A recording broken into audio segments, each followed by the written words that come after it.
guys, welcome to my channel. Today we're going to be painting a sunset desert landscape. That sounds great. Let's get started. Now the fun thing is we're mixing things up a little today. We're actually going to be using something called watercolor markers. These are by Faber-Castell. They are actually artist grade markers, which means they have excellent light fastness. So that means they just won't fade over time, which is awesome. So these markers are really cool because they have two different tips. This is your regular kind of classic marker tip, all right? And then on the other side, you have what's called a brush pen tip. Looks like that. And you can use that for bigger, broader brush strokes. Now, the nice thing about using these markers versus regular markers is that they're actually going to blend a lot easier on the paper when we add water. So I did this little study earlier today where I was playing with the watercolor markers, and I just used a brush with clean water and brushed over that, and all the colors blended out perfectly. So that's what we're trying to do today. So all you need if you're painting right along are some water jars, watercolor brushes. We each have a round brush size 8, Sharpies if you'd like to use that for the black silhouette instead of paint, and a pencil for drawing on your cactus. I also have a rag, and we have paper towel for controlling how much water is in our brush, and of course our watercolor markers. If you don't have these, you can use regular watercolor paints. You ready? Yeah. To start, we're going to draw a silhouette of the cactus on our watercolor paper, and I'm going to set this here for us to look at. Now the fun thing about cacti is that you can make them any shape you want pretty much because they come in all shapes and sizes. I'm just going to kind of follow along with the drawing I did earlier, and I'm going to start with the ground. So I'm going to make this kind of slopey shape down here, and your ground can be sort of bumpy and uneven like that. We want it closer to the bottom of our composition. By the way, if you are using watercolor markers, perfect. It is important to use watercolor paper. This is the paper I'm using. It's 100% cotton by New York Central Art Supply. Okay, the next thing is to draw the cacti. Now you can do 2 or 3 or 4, however many you want. I am choosing to do a really big one here off to the left, almost touching the top of my paper. So I'm going to put a little marking right here and then at the bottom, and I'm going to try to connect those lines and make it as straight as possible. And then somewhere towards the bottom, I'm going to make a little arm coming out. Want to try that much so far? Sure. I'm just going to copy you. Perfect. Yeah. The hardest part is making the straight line. But again, if it's a crooked cactus, that's okay. There's a lot of crooked cacti. These are saguaro cacti. All right, so now I'm going to round out the top of that, come down almost to where this arm is, but I'm going to make the next arm just a little higher. It's good to have some unevenness on those. I think it looks cool. And then another little short arm just to the side of that. They look like long, skinny fingers. I think I'm going to move mine a little down here. Great. Can we add some cactus fruit on these? No? Yeah, you can put another arm down there if you want. Sure. Now just to the right of my really big cactus, I love it. It's great. I'm going to put a smaller one, and this is going to make it look like this one is further away, off in the distance. So it's important to make the arms on these a little skinnier, to make it a little shorter than the last one. And I'm going to copy you and put another arm down there. That's cool. Very good. I love those. Those are fun shapes. I'm going to put a third one over here, but you don't have to. You can put as few or as many cacti in as you want. And this one's just going to be more of a medium-sized cactus, maybe with more of a perfect prong shape with like 2 arms coming out. And all of them do have one central trunk. It comes up like that. So if you want to add a third one, you can, or you can leave it the way it is. I really like yours because they're so big. I think they fill up the space nicely. That was a wonky cactus. Very wonky one. Here, I'll just go with it. okay. I'm just going to erase some of these darker marks so they don't show up under our light sky. I call them ghost lines. Okay, the last thing we're going to draw before we get to start painting is a circle shape. So if you have a stencil like this, or even just like a little round bottle of some sort, you can use that to trace your circle. So decide how big you want your sun to be as it's setting. I'm going to make mine about like this and just trace the little half circle just above your ground line. Don't press too hard on this one. We're actually going to erase it a little bit so that we can just barely see the line. It's behind the cactus. Beautiful, I love that. Okay, so now erase your mark so that you can still see it a little bit, but it's mostly gone.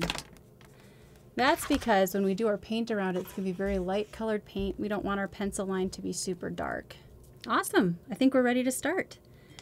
So for our sunset, we're actually going to begin with our yellows at the bottom first, and we're going to need to paint, or draw, I should say, around it with our marker. Now, the fun thing is you don't actually have to paint yellow all the way up to the sun, because when we add water, it'll blend it really close to the sun and be even lighter in color, lighter in value. And you can take the marker right across your cactus. So I'm going to use the brush pen part, and I'm going to start kind of like in the middle of the page. This is our yellow color. And I'm just messily taking it all the way across about till here and not right up to the sun. So if you want to start with that yellow. Yeah, and see how Ansley's holding it at kind of an angle? That's perfect. There's a reason we have tape on this too. Yeah, you can take it across the tape. It's okay if it goes across this part too, because that's all going to be black. The next color is orange. So right next to my bright orangey yellow, I'm going to paint a strip of orange next. Or draw, I guess. I'm not really painting it. We'll get to do that in a second. They can blend, right? Already? You can a little bit already, yep. Most of that we're going to do with our wet brush. Next color is red. And then purple, right? Right, we're actually going to make our purple. We don't have a purple marker. It looks pretty bad right now, I'm not going to lie. Good thing we trust the process here.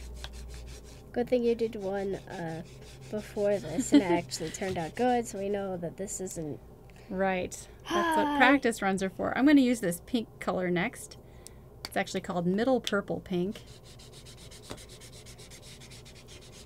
I'm going to take it almost to the top.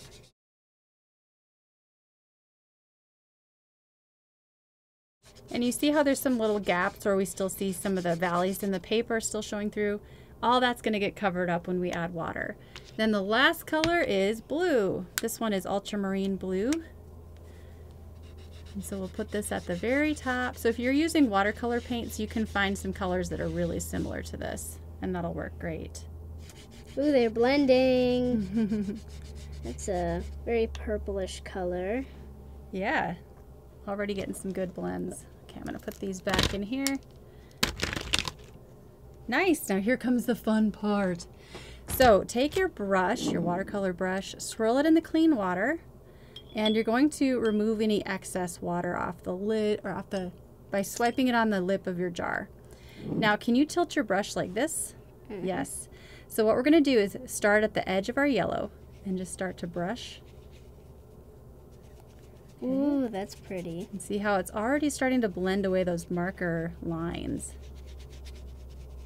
Now, I'm going to rinse my brush. Go ahead and try that much. I'm going to rinse out my brush almost to clean again. Because when I get close to the sun, you ready to try it with me? Now dry it. Blot it on your paper towel to dry. Now we're going to take that mostly clean brush, that's still too wet, and just swipe around the sun. It does get a little lighter when it's closer to the sun. Definitely. So try not to cover up your sun and just paint around it with this super light yellow of whatever's left on your brush. So we're making half moon shapes around the sun.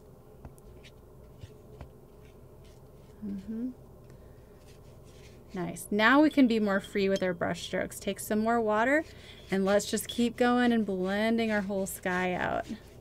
Yay. The colors are really blending now. Yes, and if you want to completely get rid of the marker lines, just do a little bit more scrubbing. More water, more scrubbing. I'm going to rinse my brush in between colors. Because you don't want it to end up like a giant brown mess in the background. Exactly. Especially when we get to the top here. I don't want all that blue to come into the orange.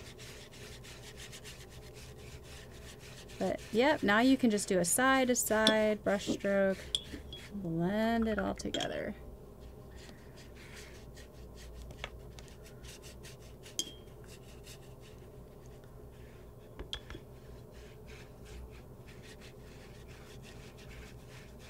While it's really wet, you have a lot of time to work with the paint. Oops, I got some purple in there, see that? Oops. To push and pull the colors and just put them where you want them. This is more the night sky than... Nice. I would blend this a little more even too. And get more water if it feels like it's starting to dry out a little bit. Ooh, did you see that? It's just a string of purple ended up in there. Beautiful. We need to let this dry now before we do our black. So if you have a hair dryer or a heat tool or something like that, that can speed up the process. Otherwise, I recommend just letting it air dry. We're going to go ahead and use our heat tool. Once your paper is dry enough, we can start to do the silhouettes. With the paper's bone dry. Bone dry. Just like in a desert. Yeah. I would start with the bottom actually first because we know for sure that that's dry. So let's go ahead and use our Sharpies, or you can use your black watercolor marker to color in the foreground. Can I fix this, or is it too late to fix that? Well, once you painted over it, you can't really erase it anymore. Oh well, I'll just go with it. But if you have black watercolor paint, you could definitely use that too. I like how Sharpie is permanent. It's not going to smudge anywhere. You want to make it a solid mass of black, so filling in every little bit of white. So it really does look silhouetted. Mm-hmm. This is so relaxing. This is. It's so satisfying to completely fill it in. It is.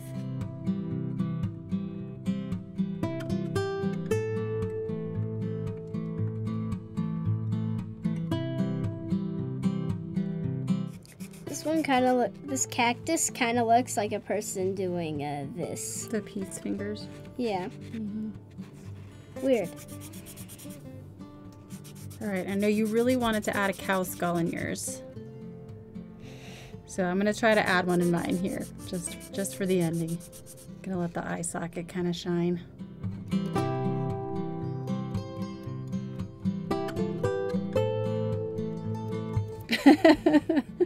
Does that look like a cow skull? Yeah, if you fill it in a tiny bit. Oh, thanks for fixing it. Thank you. Cow skull. Even add some like grass, desert foliage. Tumbleweed. A tumbleweed if you wanted. That's pretty cool. All done? Yeah. Way to go. Should we remove our tape and see if our borders are all pretty? The most satisfying part. Ooh.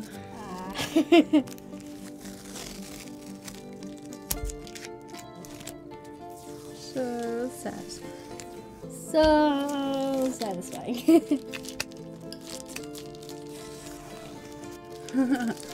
Tape ball. Awesome. That was awesome. Good job. I love it. Turned out great. What do you think? It was really good. Should we use these watercolor markers again sometime? Yeah, totally. Okay.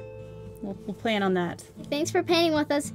Have a good day. Also, make sure to leave a like and subscribe. See you in the next one. Bye!